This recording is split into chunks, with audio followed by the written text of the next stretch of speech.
How you doing? You say hi? Wow. Oh my goodness, you are so sweet. Oh my God. Oh, hi. Hi there. Oh, I know, I didn't forget you. Everybody wants attention. My goodness.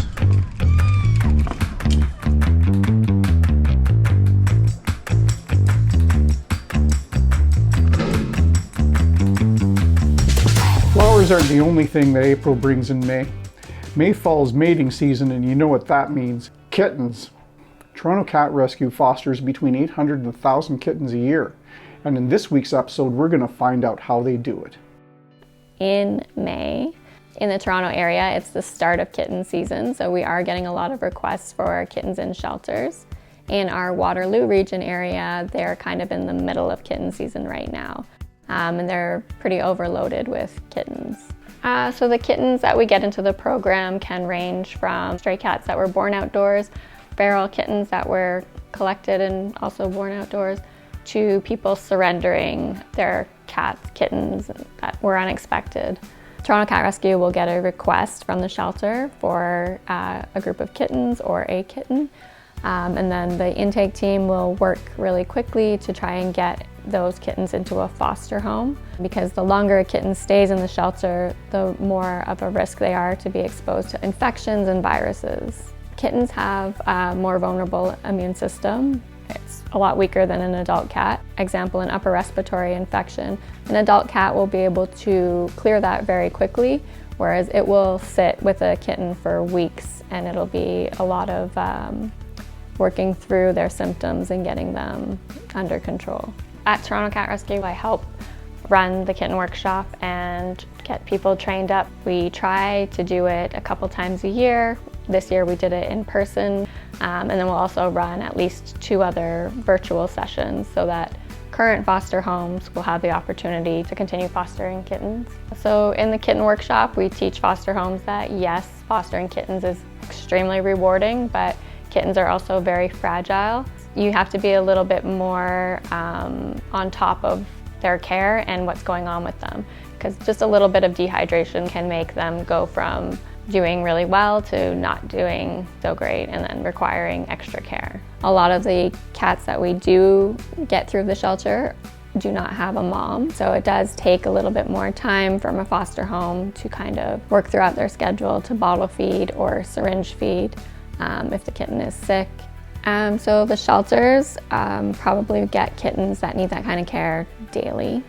TCR will be proposed kittens that require additional feeding quite frequently, and we try to accept when we have enough foster homes that are able to do that. So we do try to encourage our new foster homes to take the kitten workshop and to learn how to do these things so that we don't have to say no, and that we're able to find a foster home for all of these cats and make sure that they are out of the shelter. We ask that foster homes spend at least 2 to 3 hours per day interacting with the kittens. We ask that they be weighed daily so that we can track their weight. As long as the kittens are gaining weight, they're usually doing pretty well.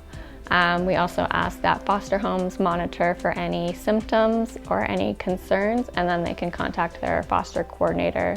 I have been fostering for 8 years. I do mostly kittens, so it is a lot of vet visits. It's a lot of transporting them to get spayed and neutered. It's a lot of making sure that they have the right food and that we don't run out of that kind of food, because once they are on a certain diet, they have to stay on that diet. Once the kittens are ready for adoption, we have pet store partners where we will get our kittens adopted through their stores. It helps us free up foster space, and it also helps us kind of promote the kitten. So people that come by in the area, they see the kitten and they say that they want to adopt, and then they get notice that it's from Toronto Cat Rescue. The application procedure is still the same. They still have to be connected through Toronto Cat Rescue. As cuddly and sweet as the kittens are, we ask that our foster homes remember that the end goal is to get them adopted. It is hard the first few times, but the more that you do it, the more you become adjusted to it. And you get to see the kitten that you took care of grow up and know that they're going to be in a really good home and a really good environment.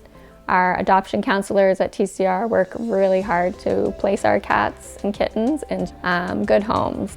Yes, there will definitely be a push for kitten adoptions. More so, I would say, towards the end of June when kids are finishing up in school and people are looking for something to entertain their kids throughout the summer. No, spending time with the kittens doesn't always feel like work. They're amazing to play with. Getting them used to humans is a task, but like as soon as you get their trust, that's an amazing feeling to have, to know that this little creature is now trusting you and like now wants to see you and now wants to play with you, and that's really amazing.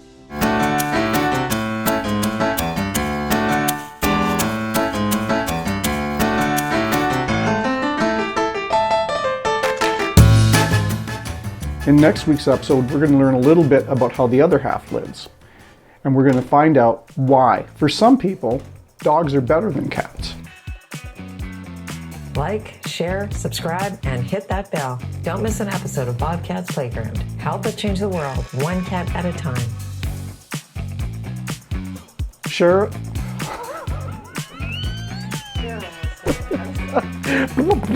Okay.